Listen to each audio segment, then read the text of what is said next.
Assalamualaikum warahmatullahi wabarakatuh. Perkenalkan, nama saya Nur Aziza dengan NIM 401420042. Di sini saya akan melakukan praktikum asam basa dengan menggunakan virtual acid simulation dengan judul acid base solution dengan tujuan 1. Mengetahui jangkauan pH larutan netral, larutan asam lemah, larutan asam kuat, larutan basa lemah, dan larutan basa kuat.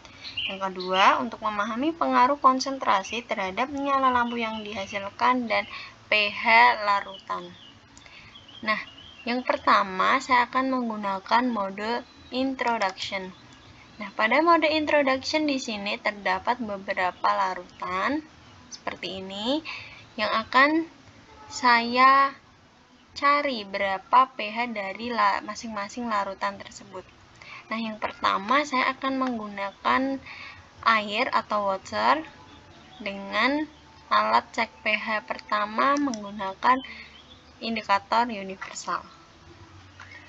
Dari kertas ini saya masukkan ke dalam untuk mengetahui warna yang dihasilkan.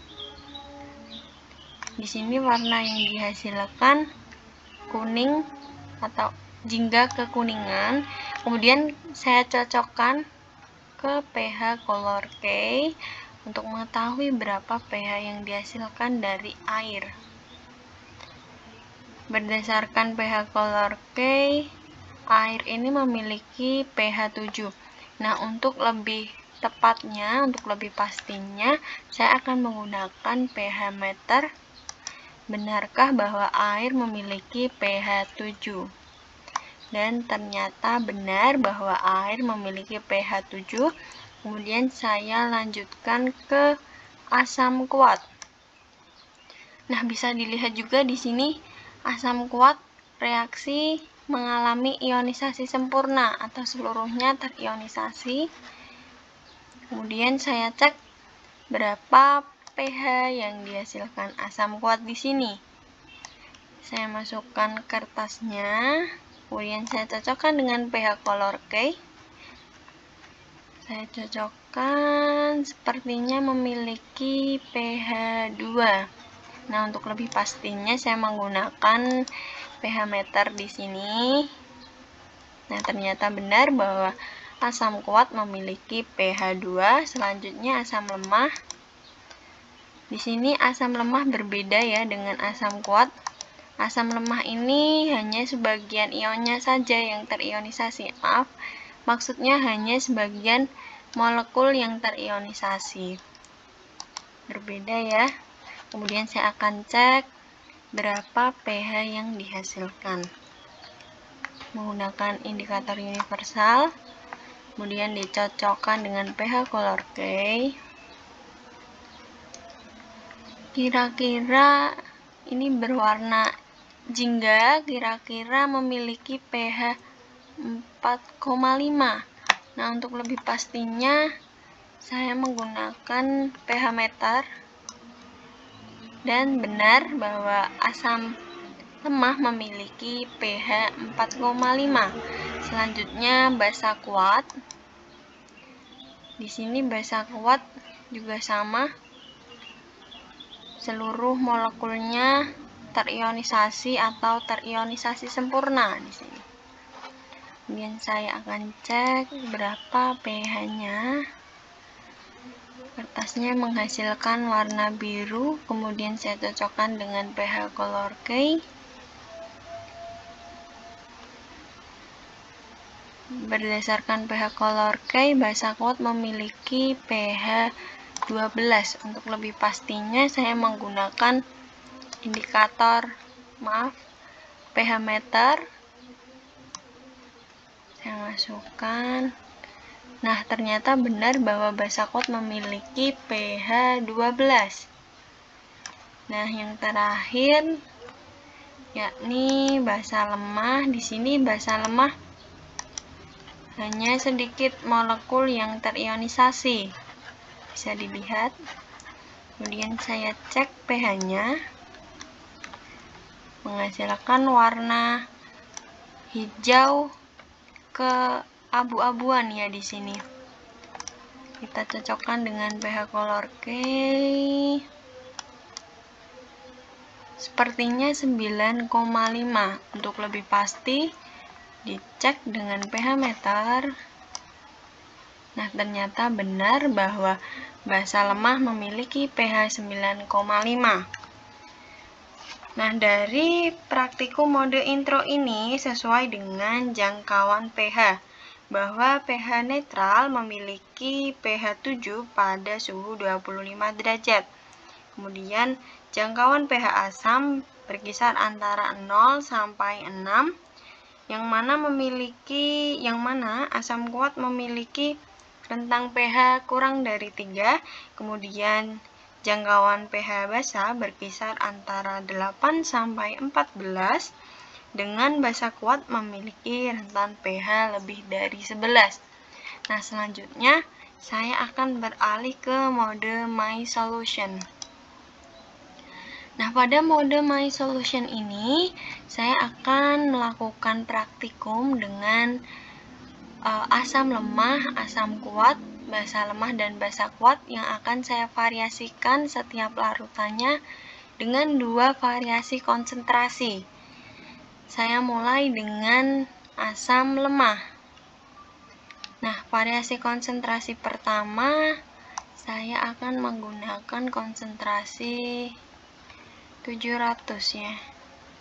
Nah, bisa dilihat juga di sini, semakin banyak konsentrasinya, molekul yang terionisasi juga akan semakin banyak. Di sini saya akan menggunakan 0,700 mol.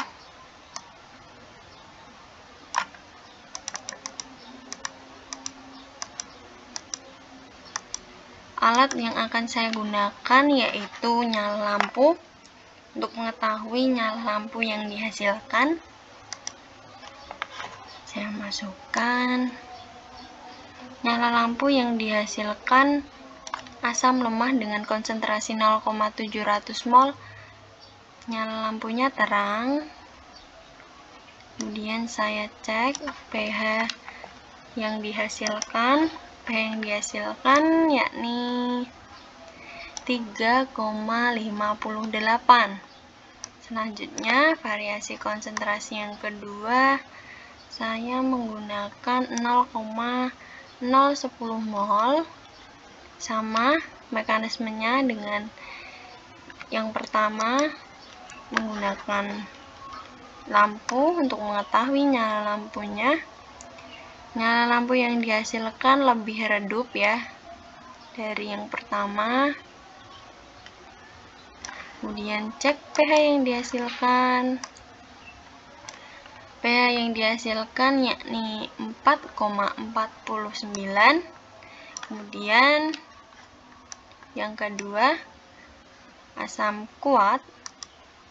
Di asam kuat ini saya akan menggunakan variasi konsentrasi yang pertama 0,700.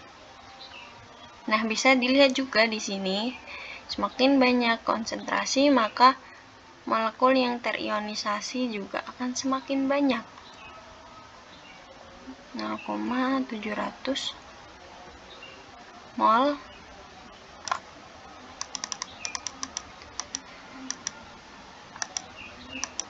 Saya cek dengan nyala lampu yang dihasilkan. Wah, nyala lampu yang dihasilkan sangat terang sekali, bisa dilihat di sini. Kemudian saya cek pH dari larutan asam kuat dengan konsentrasi 0,700 mol yakni 0,16. Ini seperti ini. Kemudian yang kedua, variasi yang kedua saya menggunakan sama 0,10 saja. Nah, di sini nyala lampunya tidak seterang yang pertama ya. Kemudian saya cek pH. Nah, pH yang dihasilkan yakni 1,98. Lanjut, yang ketiga saya akan menggunakan basa lemah. dengan konsentrasi awal 0,700 mol, konsentrasi yang pertama. Dicek, nyala lampunya. Nyala lampu yang dihasilkan lumayan terang.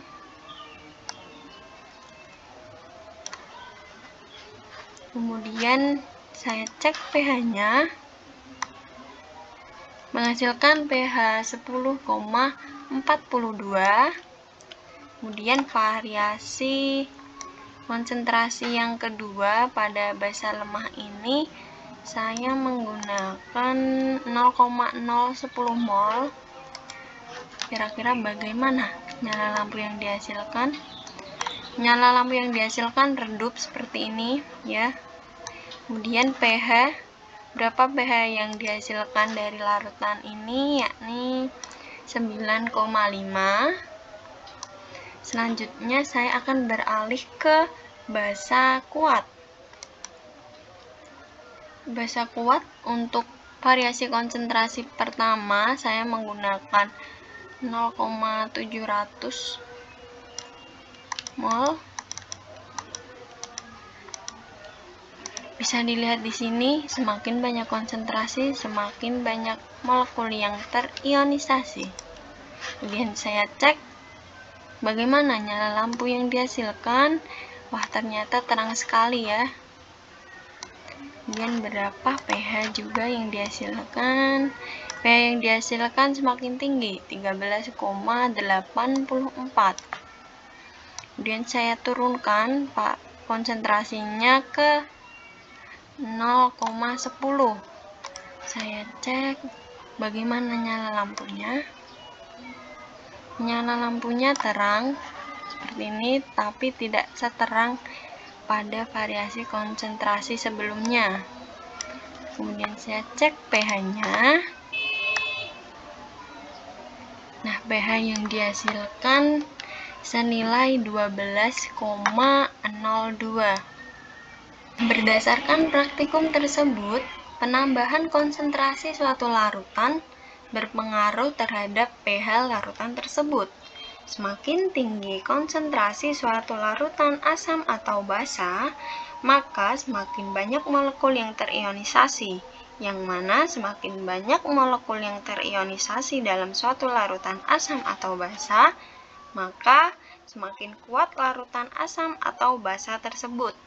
Nah, pada praktikum MySolution dengan mengamati nyala lampu pada setiap larutan, membuktikan bahwa semua larutan asam dan basa mampu terionisasi atau mampu mengantarkan arus listrik. Dengan kata lain, seluruh larutan asam dan basa adalah larutan elektrolit.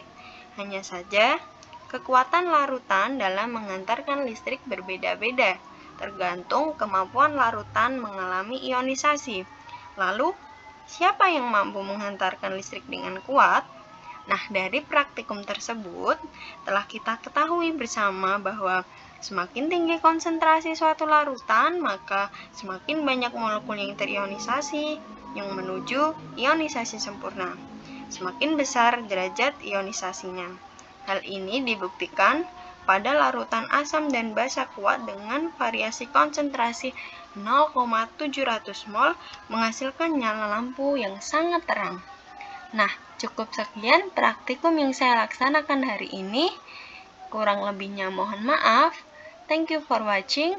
Wassalamualaikum warahmatullahi wabarakatuh. Terima kasih.